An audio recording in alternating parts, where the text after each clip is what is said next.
So this is day 2. So we cleaned the floor yesterday. I've come back today once it's been left overnight to dry out and the grout dries. So as we can see, some of the grout lines are stained, and I advised the client this may happen on the quotation stage, and they opted for our grout recolouring.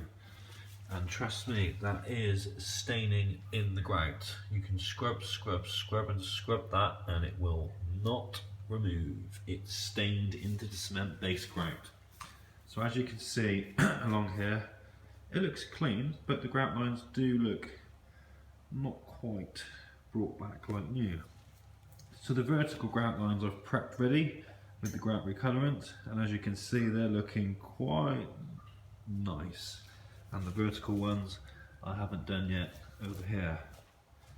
But as we move to this other side of the floor, I have done the vertical ones and the horizontal ones. So as you can see, the floor does look a lot better.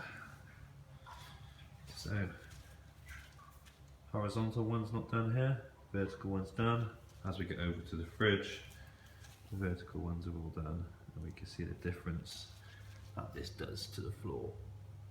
So it brings it up lovely. Comes with approximately about a 10-year lifespan. I've also gave guidance on how to maintain the floor, and we've also supplied them with a free professional floor care and maintaining product for complete aftercare of this floor. Thanks for watching, and I'll see you again soon.